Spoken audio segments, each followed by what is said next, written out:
Hello and welcome to the Saturday edition of the Box Seat. I'm Mark Warwood. 8 races at Belmont. Let's have a look at the likely conditions. We're expecting a warm day, 25 degrees in Perth. The track to be a good 4 and the rail to be in the 6 metre position. Race number 1 at Belmont on Saturday will jump at 1:18. It's the Heineken Plate over 1,300 metres. The replay horse can look at the last start win of Mystery Miss. Last of all, Dancing Jack, the Albany 3-year-old headed for home on debut at the 400, led by a length and a half. Running second is Magnate Star, then King of Planets winding up, and Pike is bringing Mystery Miss right up along the inside through the cutaway. At the 200, Mystery Miss goes up now, joins them in the absolute bound, races to the front now by 2 lengths, down the outside, then Cup Night is starting to run on very well, but Mystery Miss has won in a breeze. Brilliant win. The Cerise and White Juggernaut keeps on rolling in this first part of the season. I expect Mystery Miss will be another winner for Bob and Sandra Peters here. Demonstrated the benefit of the experience of having a late 2-year-old start when it made a mess of a 3-year-old maiden field in the replay. I think that form's good enough here to make it another win for Mystery Miss. Goes on top from number 1, Free Mover, who beat a subsequent Saturday maiden winner in Seconda Vita by 3 lengths on his second start. Clearly possesses a fair bit of ability and probably leads this race. Number 5, Stares and Whispers, may be worth forgiving for her poor performance on a heavy track last time out.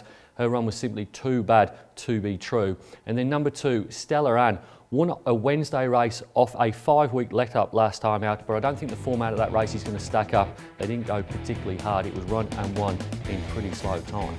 My top selection in race number 1, I'm going to go with number 3, Mystery Miss, to beat 1, Free Mover, 5, Stares and Whispers, and 2, Stellar Ann.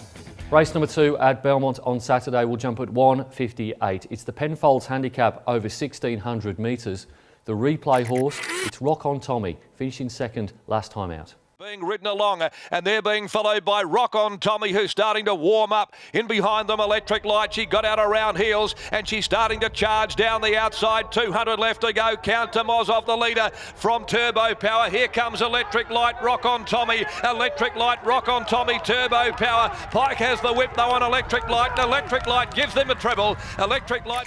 Rock On Tommy is unproven beyond the 1,400 metres that we saw in the replay race, but I do think he'll be ahead of his main danger in Saturday's contest. That's Settlers Creek in the run-in, and I don't think the tempo will be particularly fast. I think Rock On Tommy can probably see out the mile and get the chocolates in race number 2. Goes on top from the aforementioned number 3, that's Settlers Creek. He's recorded the fastest last 600 metre sectionals in each of his last 2 races. He steps up to 1,600 metres and he has won off the 7-day backup previously. He's the main threat.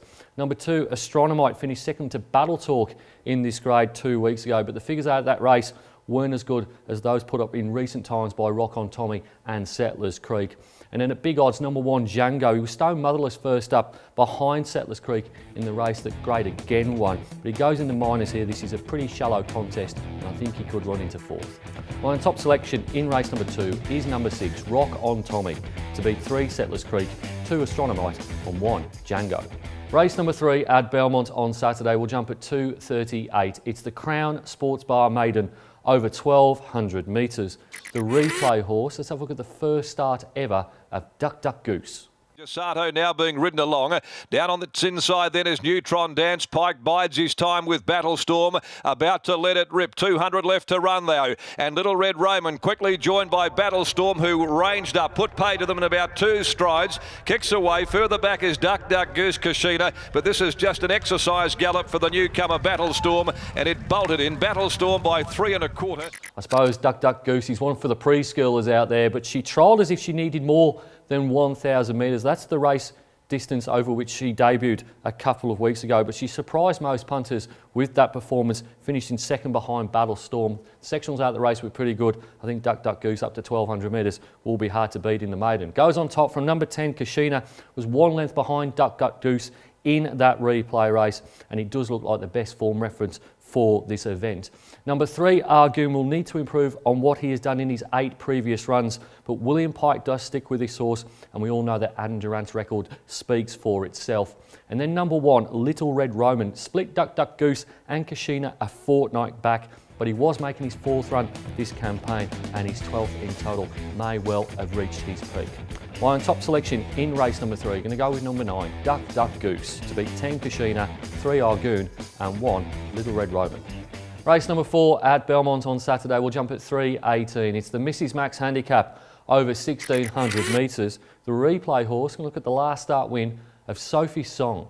With their homeward bound 400 left to go. The long odds on favourite by about 3 here as they'd balanced up. He's still nursing Sophie Song clear of Roger the Dodger, Aero Faith, followed by Gaelic Star Matalia. Then Carragini Blue. He gave her a little dig in the ribs at the 200 and she quickly races about 6-7 in front now. Sophie Song 8 clear with 100 left to go and she's turning on an absolute clinic today for her rival Sophie Song and she won by...